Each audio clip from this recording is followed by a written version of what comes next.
Welcome to The Relay, a podcast from Gulf Relay where we dive behind the scenes of our operations, teams, and industry. Hey everybody, we're back. It's William Everett, your safety director, along with Marcus Myers, the director of maintenance. Today we're going to talk about the CVSA that we covered in Dallas-Fort Worth last month during September and go over things we discussed and topics that were, spoken about and input that we had. And CVSA is the Commercial Vehicle Safety Alliance. And what that is, it consists of safety and maintenance folks from the private sector. We're allowed to sit at the same table with law enforcement officials from Mexico, Canada, and the United States. And we all get to sit down and talk about the regulation or over-regulation in the trucking industry. A lot of folks believe that it's one of the most over-regulated industries in the nation, and we get to offer our input from the private sector into what these new regulations should be, how could we change old regulations, and we get to do that on an international level at this alliance. So one of the things that we covered is that coming soon, and soon could be a few years down the road, something called a Level 8 inspection. So right now we have our drivers are subject to be inspected, their paperwork, their equipment, all things concerning their trip that they're on. And they'll be pulled into roadside inspection stations, and they will be subject to a Level 1, Level 2, Level 3, all the way through Level 6 DOT inspections. They're going to check your paperwork, they're going to check your load, they're going to check the safety of your equipment. And a Level 8 inspection is essentially going to remove the officer from the equation. It's going to be a lot like what you're used to experiencing with DriveWise. You're going to get a bypass signal, or you're going to get a signal to enter the weigh station for an inspection or for a weight or something like that. So we're going to touch briefly on those topics. I did bring some notes since it's a little bit wordy and I'd be afraid that I would misspeak. So the project's goal is to implement an operational test of electronic in-motion commercial motor vehicle inspections, referred to as Level 8 inspections, to measure the safety, efficiency, and environmental impacts and determine the feasibility of nationwide adoption. What does that mean? Essentially, that's what we just talked about. Now, from a maintenance standpoint, what implications do you see once this is going to be tested, and if this in fact does become standard inspection? I believe it will, really improve the utilization of our drivers' hours more than anything, basically because they will have to stop less. It will replace Level 3, where currently they have to pull in, provide all of their documents, their license and physicals and everything of that sort. That it will kind of replace that, which will mean we won't waste fuel sitting there pulling on the scales or waiting to get on the scales, pulling around to the back, sitting there, and as far as maintenance-wise, I'm not sure that Level 8 will help or hurt on our behalf, but overall as a company, I do see it improving and, helping utilization.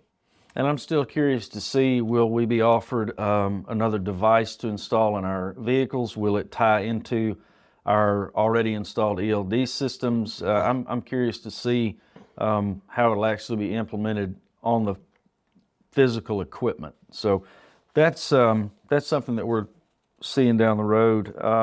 Wouldn't this basically create a digital permit book? Essentially, it could lean towards creating a more fully digital permit book, which is great. Now, we've already got regulation and policy in place that accepts digital forms of all of our documents. You can have a digital, even a photo of your driver's license, your medical card, your insurance card, your truck registration, all of your registrations, all of your permits nationwide are accepted electronically. So this very well could lead to a digital permit book, which we're all in favor of. Yes.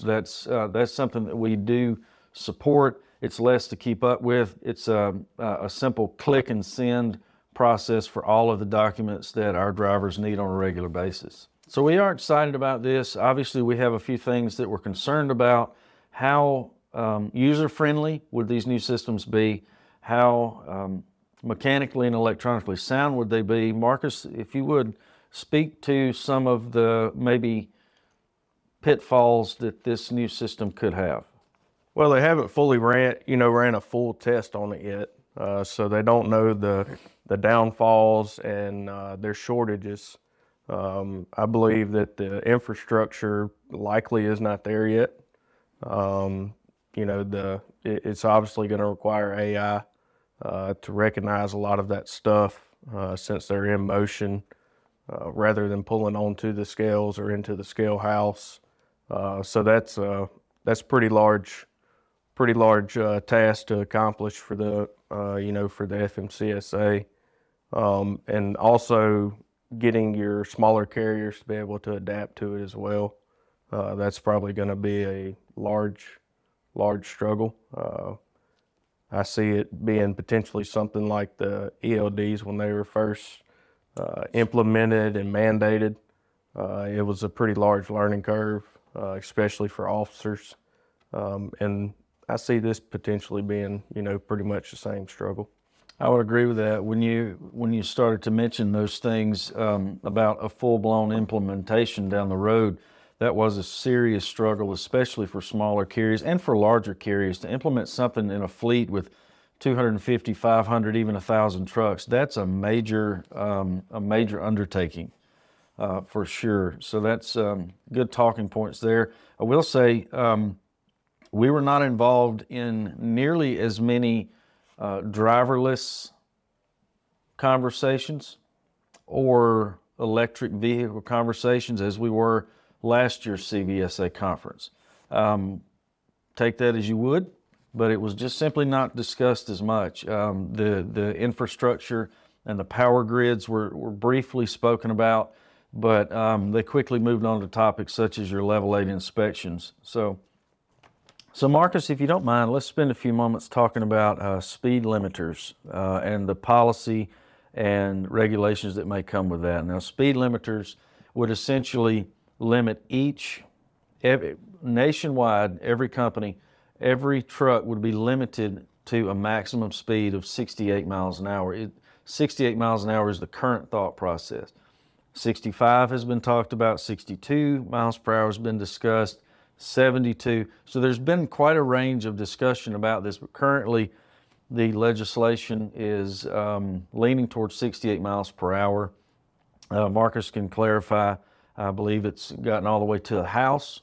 So let's talk about that for a few minutes. Oh yeah, the ATRI has provided a lot of documentation and research to the House and the Senate and everybody up in DC that supports the 68 mile per hour mandate, lessening the frequency of major accidents. This is from major highways where the speed's 55, 65.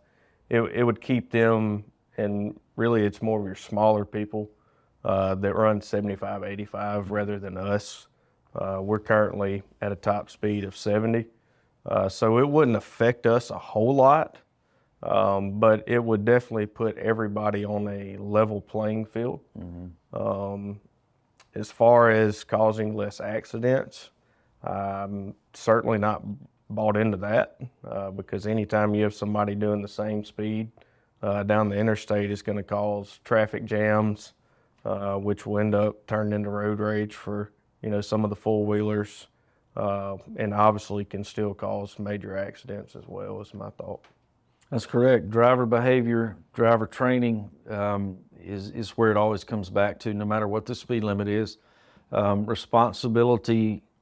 Responsible drivers are going to be responsible with whatever speed they're allowed. Well-trained caring individuals who also operate CMVs is the long-term answer to the problem we have on our highways concerning driver behavior and accidents and things of that nature. So here's the question that everybody wants answered. What do we think about the regulation and policy? What do our drivers think about regulation and policy? As a rule, less is better. The less regulation that we are forced to abide by, especially unnecessary regulation, the better. The general idea is this is a better industry to work in with fewer ridiculous rules to follow. As your safety department, we don't have a lot of rules or regulations or policies, but the ones that we have are the ones that we must have, and those are the ones that we do need to have. Are all of our policies the best policies? They're always a work in progress. We're doing our best to suppress the drivers less and to cause less frustrations and to cause less headaches in real time on the day-to-day basis. At the same time, for instance, the cell phone policy, that's a great policy. The distracted driving policy that we're crafting right now, that's a great policy because you don't need to have your eyes distracted.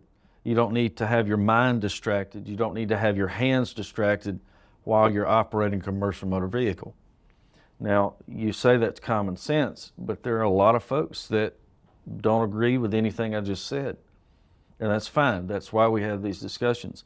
But as a company, we do our best to never smother our drivers with policy. We like to leave it open, vague even. You could consider it vague. Want to speak to that?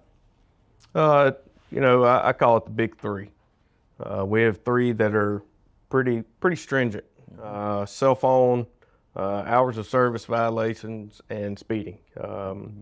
Every one of these are made to keep the roadway safe, and especially for our drivers. Because anytime you have those three going on, somebody's at risk. Mm-hmm. And getting our drivers home and everybody's loved ones is, obviously your job every day, day in, day out, throughout the night. And anything we can do to prevent one is job well done. All right, guys, thank y'all for another episode of The Relay. We covered a little bit of policy regulations that we discussed during our conference. And till next time, stay safe. Call us if you need us.